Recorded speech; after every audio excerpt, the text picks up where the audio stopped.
Bismillahirrahmanirrahim. Assalamualaikum warahmatullahi wabarakatuh.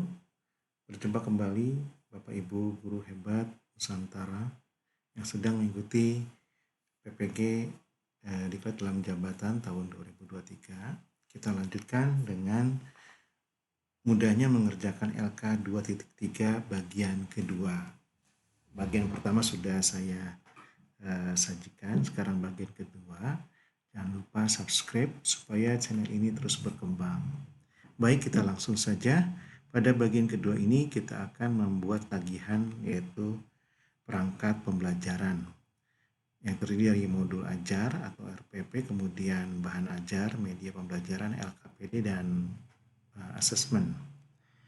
Karena ini dikhususkan untuk kurikulum merdeka, maka yang akan dibuat adalah modul ajar. Sedangkan untuk RPP, saya kira Bapak Ibu sudah paham cara membuat RPP pada kurikulum 2013. Kita lanjut saja penjelasan kelengkapan modul ajar ini, khususnya pada kurikulum merdeka. Yang pertama yang harus kita kuasai adalah untuk membuat modul adalah menyusun tujuan pembelajaran. Cara menyusun tujuan pembelajaran ada 3 cara. Yang pertama cara langsung dari CP, yang kedua cara memadukan kompetensi dan lingkup materi, dan yang ketiga cara lintas elemen CP. Baik, kita langsung ke cara langsung.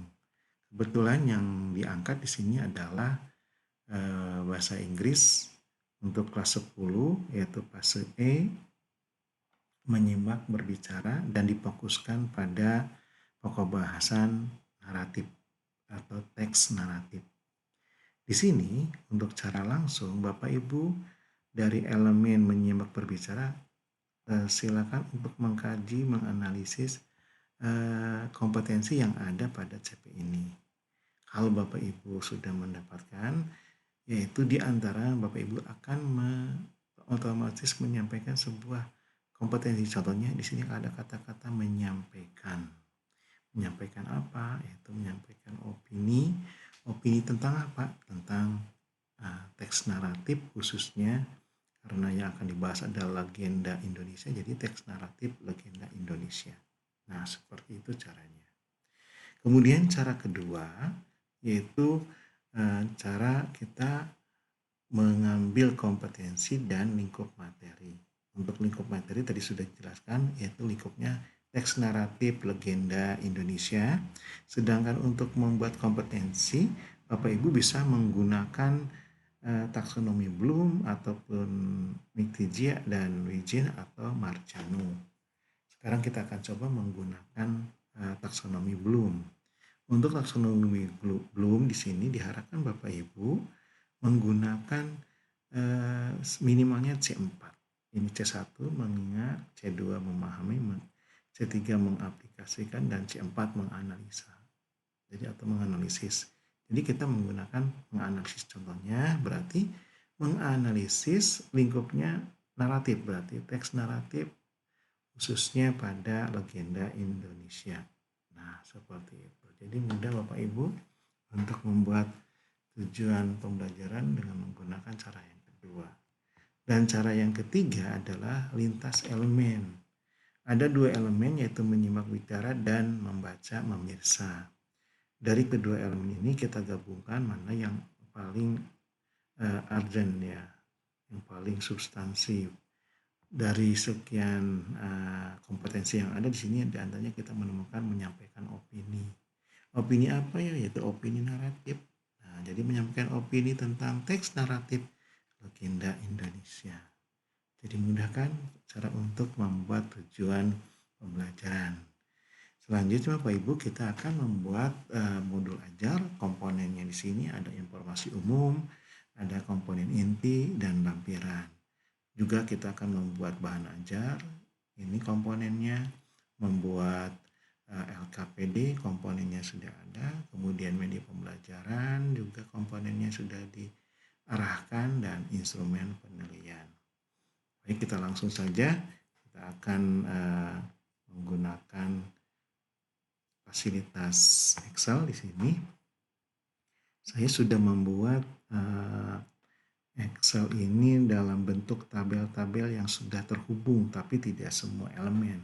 Jadi Bapak Ibu sekali mengisi akan terhubung dengan elemen yang lain. Di sini kan kita akan sumbernya pada sheet data atau elemen data di sini. Nanti kita akan menyambung ke modul ajar, bahan ajar, kemudian media, LKPD, kisi-kisi, atau instrumen, kemudian program remedial. Nah, ini akan menyambung. Jadi Bapak Ibu sudah sekali membuat akan terhubung kepada elemen-elemen yang dibutuhkan pada LK 2.3. Hanya sebagian lagi harus Bapak Ibu isi sendiri.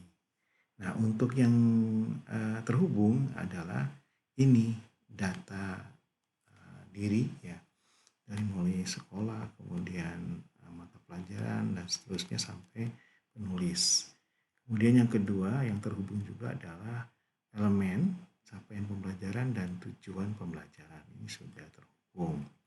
Nah, coba kita lihat saja kalau seandainya ini kita hapus, lihat kan Bapak Ibu kita hapus, maka pada modul ajar juga akan hilang datanya. Nah, itu seperti itu.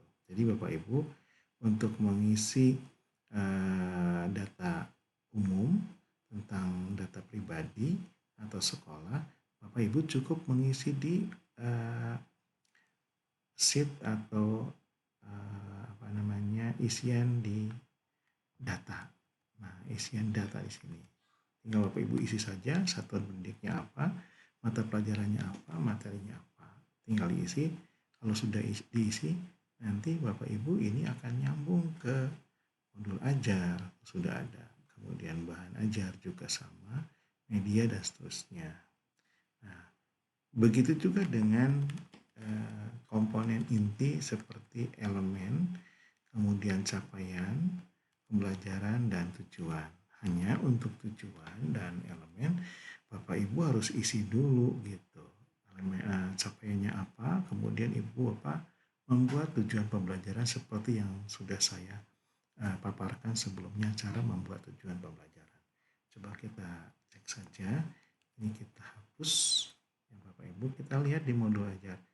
Maka ini tidak akan ada. Nah, seperti itu. Begitu juga di bahan ajar tidak ada. Tapi kalau kita tulis atau kita munculkan kembali di sini, kita munculkan, maka di modul ajar juga akan ada.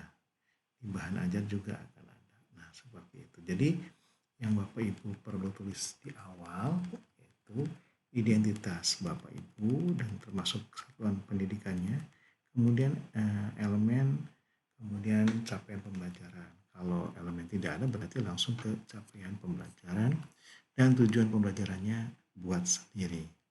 Kalau sudah, maka modul ajar akan terbentuk seperti ini. Nah, ini contohnya.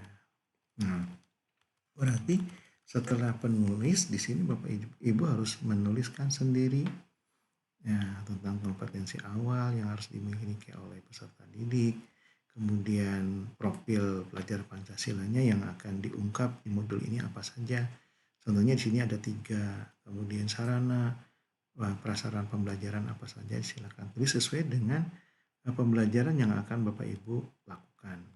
Begitu juga dengan target peserta didik, apakah peserta didik reguler ataupun berkebutuhan khusus. Kemudian model pembelajarannya apa gitu. Sehingga nanti untuk model pembelajaran akan berpengaruh pada kegiatan pembelajaran. Nah, ini contohnya kegiatan pembelajaran yang menggunakan pendekatan atau model PJBL. Di sini dilakukan dalam 3 kali pertemuan.